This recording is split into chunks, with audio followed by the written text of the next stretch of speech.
how it goes. So now generally when I printed out 11 pieces, I had one piece failure. This time I figured 21. I actually ended up with, let's call it 1.5 piece failure. Little knock, and comes right loose. I will say this, do this one at a time. You can just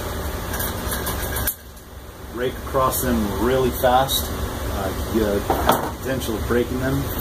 And I'm just going to show you some of the flatness quality on that. And that's some of the glue on here. I'll make another tip clip on that. Why not? And we'll leave off here now for this video.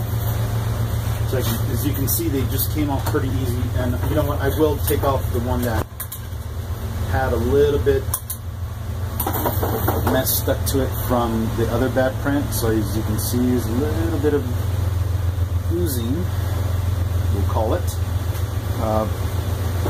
Broke off and attached on here. Now I'm just going to simply grab it, remove it with the tweezers with the littlest of force, because I know it's not even really adhered properly. Some pieces are a little better adhered, but there you go.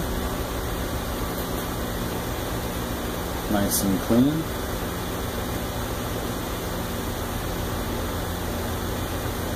You can see where that little divot is right here.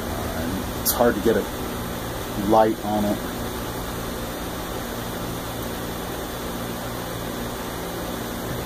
There you go.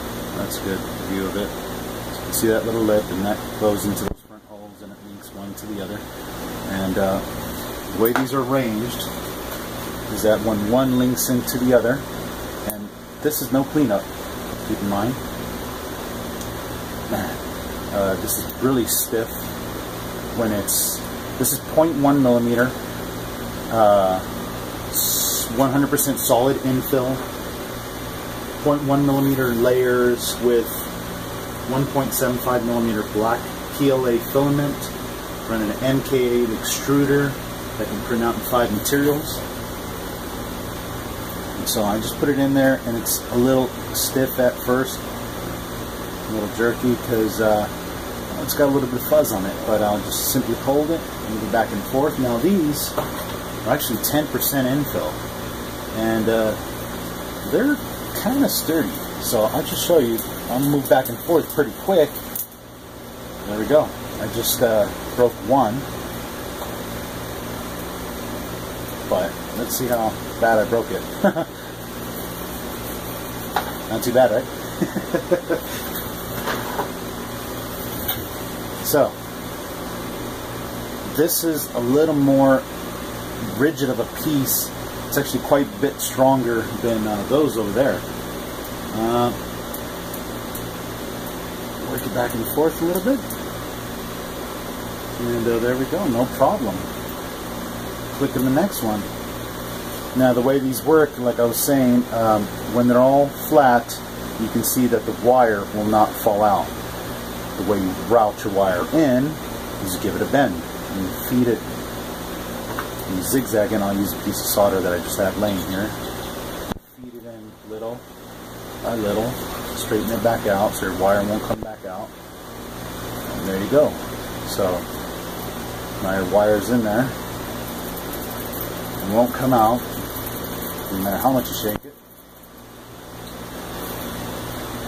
until it is let out through that gap. So there we go. And that's George signing off for now.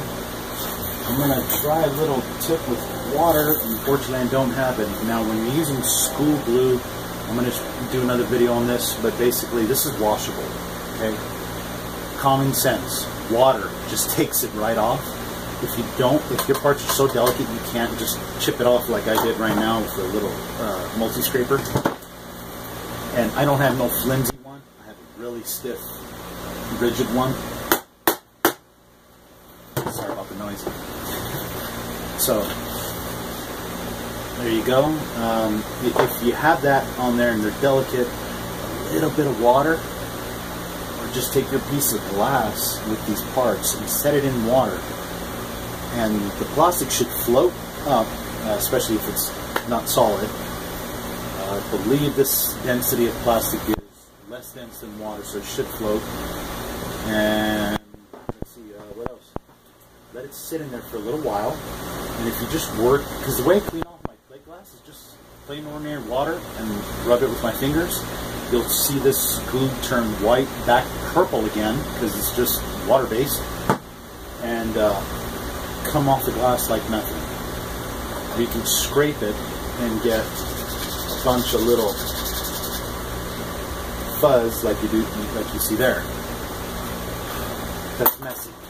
A little bit of water, not messy at all. Just leave off at that, and these parts right here, probably leave for the next video. So peace out, y'all have a good one, and see you on the next